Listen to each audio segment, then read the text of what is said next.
Hi అండి. Welcome to our channel old memories. అందరూ ఎలా ఉన్నారు? అందరూ బాగుండారని మనస్ఫూర్తిగా కోరుకుంటున్నాను. యాక్చువల్లీ ఈ వీడియో నేను ఆల్రెడీ షార్ట్స్లో అవి పెట్టాను, అప్లోడ్ చేశాను. మీకు ఆల్రెడీ తెలిసే ఉంటుంది. మా మామయ్య కూతురు పెళ్ళని ఆల్రెడీ చెప్పాను కదా ఒక వీడియోలో. అయితే ఇదే అనమాట.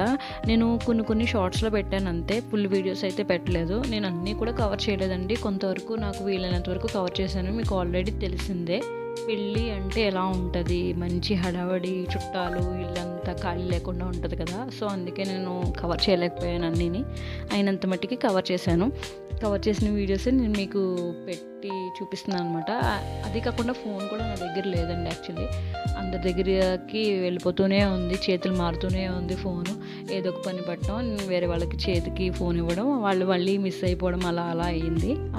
నాకు చేతికి వచ్చినప్పుడు తీసిన వీడియోస్ మాత్రమే నేను పెట్టాను అనమాట. నేను యాక్చువల్లీ అన్నీ కవర్ చేద్దాం అనుకున్నానండి. భోజనాల దగ్గర నుంచి అన్ని, లైటింగ్ కాడి నుంచి అన్నీ కవర్ చేద్దాం అనుకున్నాను. బట్ ఏది అవ్వలేదు. మనం అనుకున్నప్పుడు ఏది కూడా సెట్ అవ్వదండి. మనం ఏది అనుకోకుండా వెళ్తాం చూడండి, అప్పుడు ఖచ్చితంగా ఏ పనైనా అయిపోతుంది.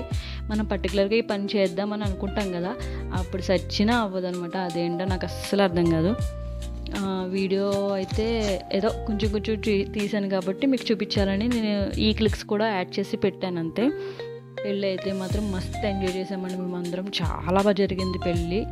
పెళ్ళి అయిపోయి నాకు తెలిసి 1 వీక్ అవుతుందేమో, దగ్గరగా 1 వీక్ అయిపోతుంది. కానీ ఇప్పుడు అప్లోడ్ చేస్తున్నాను. మాకు నెట్వర్క్ కూడా సరిగ్గా ఉండదండి ఇక్కడ, సో అందుకే లేట్ అయ్యింది వీడియో అప్లోడ్ చేయడానికి. నాకు ఈ క్లిక్స్ అన్నీ కలెక్ట్ చేయడానికే టైం పట్టింది. అక్కడక్కడ ఉన్నాయన్నమాట క్లిక్స్. ఈ క్లిక్స్ అన్నీ కలెక్ట్ చేసి ఎడిట్ చేయడానికి కొంచెం టైం తీసుకుంది. కానీ పెళ్ళి అయితే సూపర్ జరిగిందండి. మా ఇంట్లో అందరి పెళ్ళిళ్ళు కూడా ఇంటి దగ్గరేనండి. ఇంటి దగ్గర పందిరి వేసి, పందిరిలోనే మండపం కట్టి పెళ్ళిళ్ళు చేసేదే మా ఇంటి దగ్గర. అందరూ మ్యాక్సిమం మా అమ్మమ్మ తరపు వాళ్ళందరూ కూడా ఇంటి దగ్గర పెళ్ళిళ్ళే. ఎవరు కూడా మండపంలో లేవు, చాలా తక్కువ. కళ్యాణ మండపాల్లో చాలా తక్కువ పెళ్ళిళ్ళు అయినాయి. ఇంటి దగ్గర అయితే, లేదంటే గుడి దగ్గర అవుతుంది అనమాట పెళ్ళి. ఆడపిల్లల పెళ్ళిళ్ళన్నీ కూడా ఇంటి దగ్గరే అయినాయండి. మా వల్లి పెళ్ళి కూడా అలాగే జరిగింది. నాకైతే భలే అనిపించిందండి. కాకపోతే ఏంటంటే కొంచెం భయం వేసింది. సడన్గా మబ్బు పట్టేసి వాతావరణం సడన్గా చేంజ్ అయిపోయింది. అందరూ ఎంత భయపడ్డారంటే, నిజంగా దేవుడు నిజంగా ఎక్కడో ఉన్నాడు. పెళ్ళి అంతా అయిపోయే వరకు ఏ ఇబ్బంది లేకుండా పెళ్ళి అంతా అయిపోయింది. చాలా బాగా జరిగింది పెళ్ళి అయితే. ప్రతి అమ్మాయి లైఫ్ ఎలా అంటే, మనం ఒక చోట పుడతాము, ఒక చోట పెరుగుతాము, వేరే చోటకి వెళ్ళిపోతాము. కానీ ప్రతి అమ్మాయి అత్తారింటికి వెళ్ళిన తర్వాత చాలా విషయాలు నేర్చుకుంటుందండి. పుట్టింట్లో ఎంత లేజీగా ఉంటుందో అత్తింట్లో అంత యాక్టివ్ అయిపోతుంది.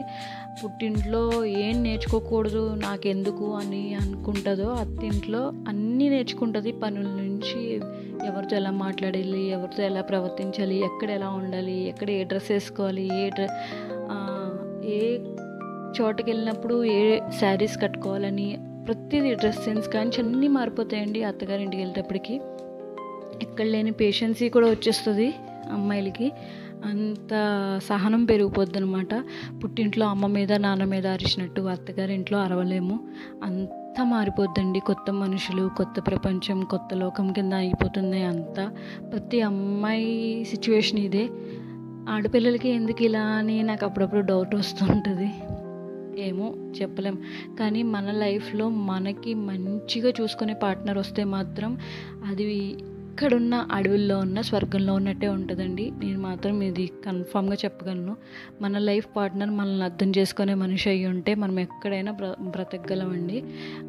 అది అమ్మా నాన్నతోటే అని కాదు, పర్టికులర్గా అమ్మా నాన్న కూడా గుర్తు రాకుండా చూసుకునేంత మంచి హస్బెండ్ వస్తే ఏ అమ్మాయికన్నా తను ఎక్కడున్న స్వర్గమే. నాకైతే అలాంటి ఛాన్స్ వచ్చిందని అనుకుంటున్నాను నేను. మా హస్బెండ్ చాలా మంచి మనిషి అండి. నాకు దేవుడు ఒకటి తీసుకెళ్ళిపోయి ఒకటి ఇస్తాడు అంటే ఏంటో అనుకున్నాను. నిజమే, నా లైఫ్లో పేరెంట్స్ని దూరం చేసిన నాకు ఒక లైఫ్ని ఇచ్చాడు దేవుడు, ఒక అవకాశం ఇచ్చాడు. అది మా హస్బెండ్ రూపంలోనే. మా హస్బెండ్ పేరెంట్స్ నాకు గుర్తు రాకుండా ఇలా చూసుకుంటారన్నమాట. అంత బాగా చూసుకుంటారు. మా హస్బెండ్ అని కాదు కానీ చెప్తున్నాను, నా లైఫ్లో జరిగిన సిచ్యువేషన్ చెప్తున్నాను అంతే. అలాగే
ఎక్స్పీరియన్స్ చేయాలి